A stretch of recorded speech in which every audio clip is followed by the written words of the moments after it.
Well, the problem now is that because of, we've got so many influences going on, and so many distractions, and those distractions are sending the wrong messages to people, they're sending this kind of message to people.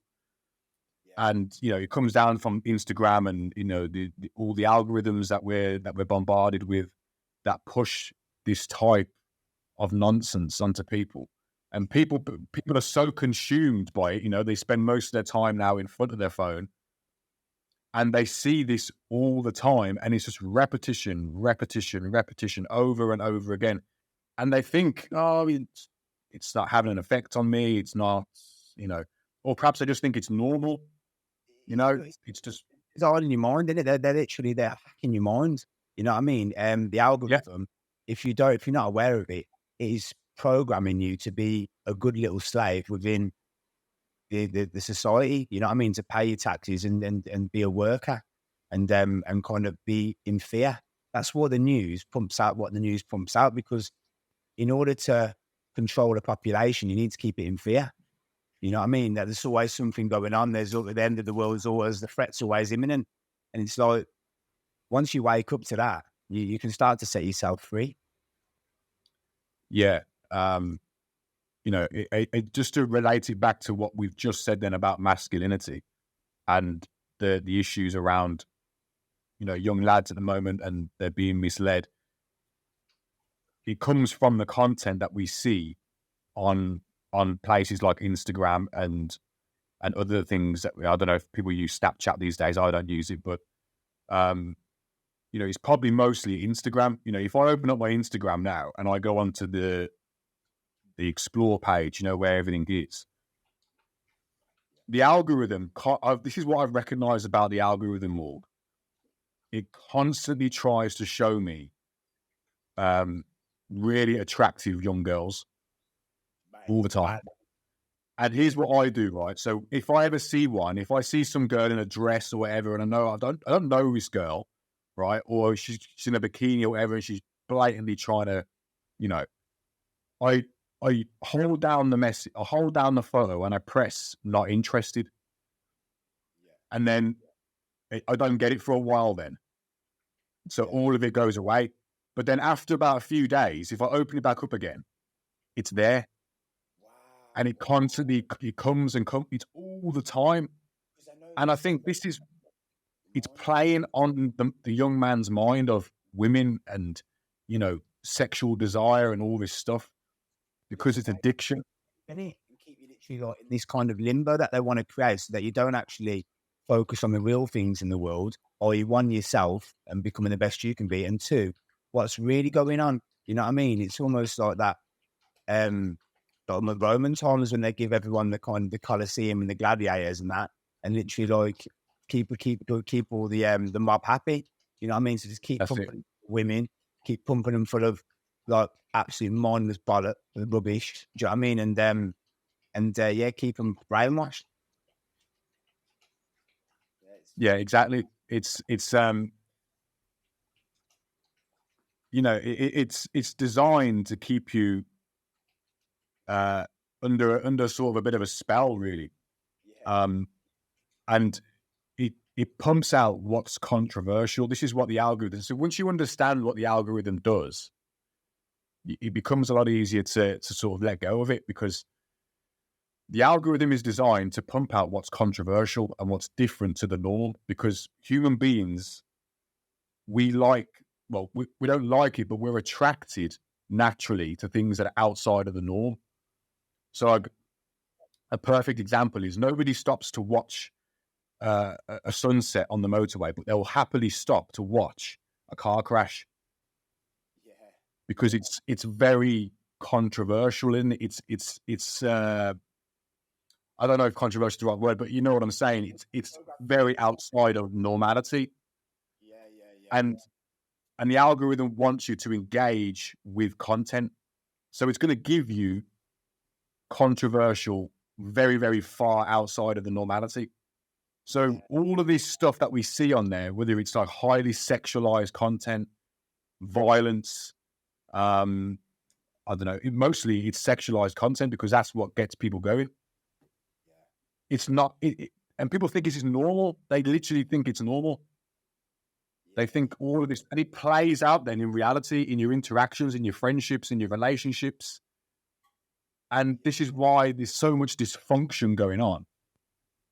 Do you know, this is on top of you. It should be.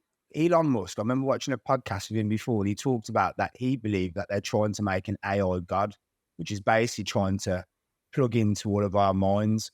Now, for me, the real God is in nature, right? And you'll see the synchronicities in nature, and you'll think things, and real human beings will come into your life, and it's a beautiful thing. Do you know what I mean? I almost feel like the system is trying to play God and trying to kind of like hack your mind, you know, and kind of get you like a virtual reality, do you know what I mean? Which basically is like a fake version of the real world, do you know what I mean?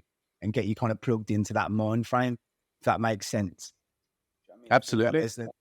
They're trying to hack human beings' perception. If I feel like that's what they are. It's a massive perception game. That's exactly what it is. And because what we're dealing with now is, and what we have been dealing with for the last, I'd say, over 15 years now since social media's been around, you're dealing with military grade psychology, like high level psychology that's being played out onto the young people and the masses in general. This is what's going on.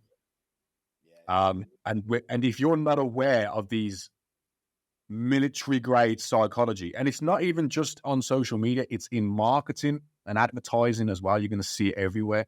Mate, TikTok and Instagram, they literally use the same algorithm or sort of software which they use in Las Vegas casinos in order to get you the dopamine fix. When you literally keep pushing like buttons, or it's all designed to basically on the slot machines. Yeah. It's designed to keep you kind of like high off fake stuff, really. Do you know what I mean? Well, it's the whole give and take. It's the not knowing what's coming next, because it's designed to tap into that hunter brain that we all have at the lower level. You know, we're hunting for something. Are we going to get it? Oh, we got a little bit, and now it's taken away from us, and then we go again and they go again. It's just that cycle repeated over and over again. What does that do? That takes you away from nature, away from your family, your real life. Do you know what I mean? Because you're looking at that phone here. Exactly. This is the game that's happened, man.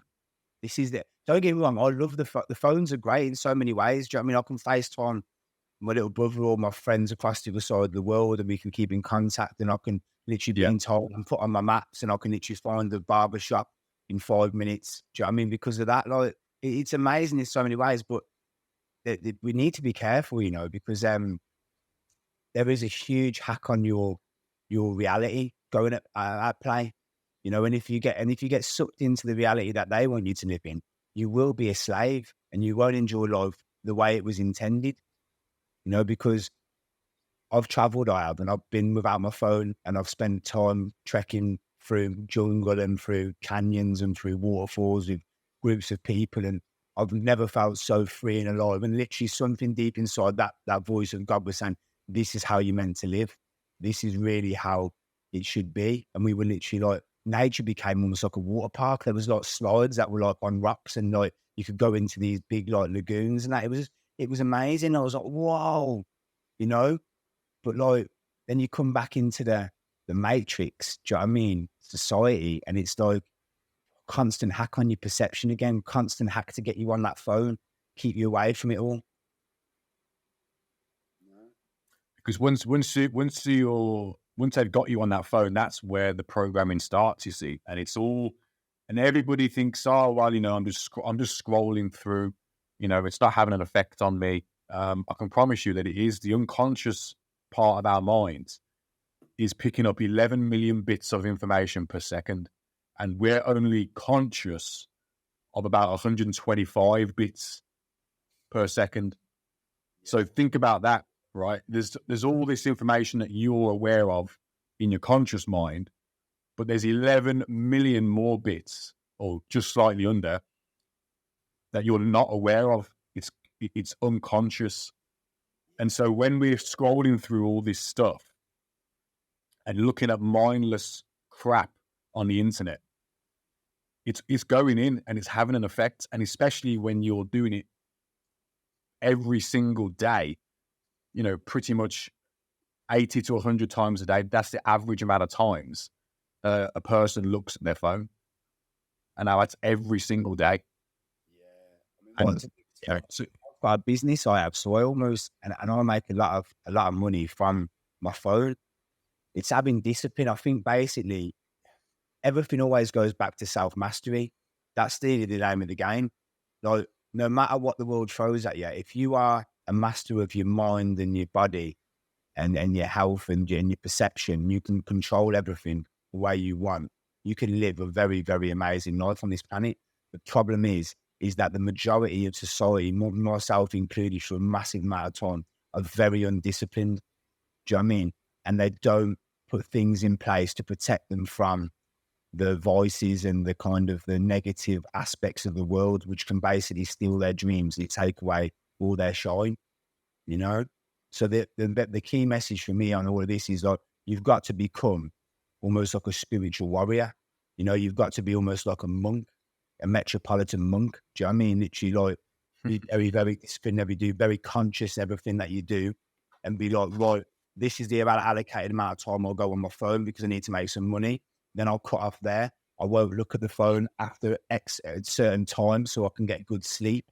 I won't drink this alcohol because it has a negative effect on my mind. I won't eat past this time because I won't. Do you know what I mean? There's so many things in your day-to-day life that you've got to be regimented and disciplined on. And then you can live like that 1%, which are basically thriving and living the life of their dreams. But it takes a hell of a lot of self-mastery to get there.